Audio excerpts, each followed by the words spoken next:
किस तरह से जो है वो ब्रीडर का हमको चयन करना चाहिए। तो आनंद भावे सर हमारे साथ हैं, तो ये हमको पूरी डिटेल्स में बताने वाले हैं कि हमको जैसे अगर ब्रीडर खरीदने जा रहे हैं तो हमको उसको किस तरह से उसकी पहचान की जा सकती है, किस ब्रीडर को हमको खरीदना चाहिए। तो इसमें आप लोगों को यदि ब्रीडर की पहचान करना चाहते हैं या फिर खरीदना चाहते हैं तो इसमें वीडियो में आप लोगों को काफ़ी सारी मदद मिलने वाली है। तो सर सबसे पहले मैं आपका रिक्वेस्ट करूँगा, हमारे सामने किसान भाई को एक परिचय देंगे छोटा सा। जी नमस्कार अतुल जी, आपका भी स्वागत है छत्तीसगढ़ के हाईटेक गोट फार्म में। जी असल में आपके साथ आने का मकसद यहाँ पे भी था, मैं तो आता रहता हूँ जी ताकि जो फार्म इतना अच्छा विकसित किया हुआ है लोगों तक भी पहुँचे जी और हमारे छत्तीसगढ़ का भी नाम होता है इस हिसाब से जी कि लोग कितने अच्छे तरीके से गोट फार्मिंग कर रहे हैं। गोट फार्मिंग के साथ आप देख रहे हैं इंटीग्रेटेड फार्मिंग भी हो रही है, जी ये रहता है। अभी जैसे बीच में आपका टॉपिक आया कि ब्रीडर किस हिसाब से होना चाहिए, जी। तो फिर आपको सीधा फार्म के अंदर ही ले चलते हैं, और ब्रीडर बताते हैं। चलिए साथियों फॉर्म में चलते हैं और सारी डिटेल्स वहीं पे लेते हैं। कि जैसे आप कहीं ब्रीडर खरीदने के लिए जाते हैं तो ब्रीडर की क्वालिटी क्या रहनी चाहिए।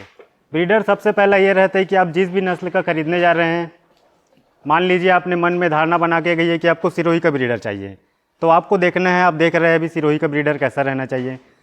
ब्रीडर अगर सिरोही का है तो सिरोही के पूरे लक्षण रहना चाहिए। सिरोही का कलर है, सिरोही के जैसे सींग है, बॉडी स्ट्रक्चर देखिए। जो आपका ब्रीडर है उसका शरीर पूरा गठीला रहना चाहिए, पहली बात तो ये हो गई। कद काठी देख लीजिए आप, इसमें सिरोही के पूरे गुण हैं। आगे के पैर मजबूत रहने चाहिए, पीछे के पैर भी मजबूत रहना चाहिए। ऐसा इसलिए बोलते हैं क्योंकि अगर बकरे के मान लीजिए पैर कमज़ोर है, बकरी के ऊपर जब माउंट करेगा तो कहाँ खड़ा रह पाएगा वो। इस वजह से जो ब्रीडर है आपका उसके आगे के पैर पीछे के पैर मजबूत रहने चाहिए। दूसरा आप देख रहे हैं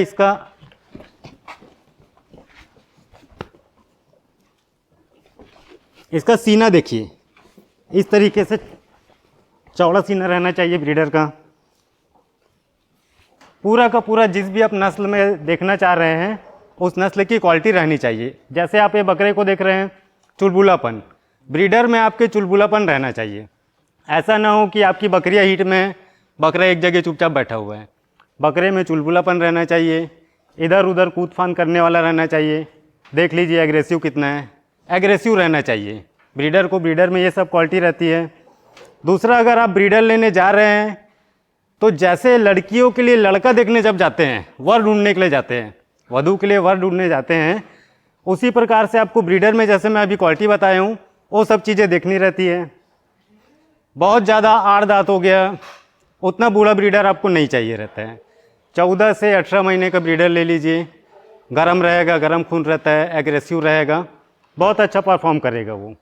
कोशिश ये आपको ये करना है कि आपको देखना रहेगा, कभी भी आप ब्रीडर खरीदते हैं तो जो ब्रीडर रहता है, वहाँ से दिख जाएगा आपको, जो उसके टेस्टिस रहते हैं ब्रीडर के, जो बाउल्स रहते हैं, अंडकोश बोलेंगे साधारण भाषा में, इस तरीके से रहने चाहिए।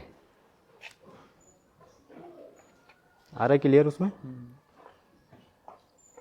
जो ब्रीडर के टेस्टिस है, अंडकोश है, दोनों बराबर, ठीक है। और नीचे से आप देखेंगे पान के पत्ते की तरह रहना चाहिए।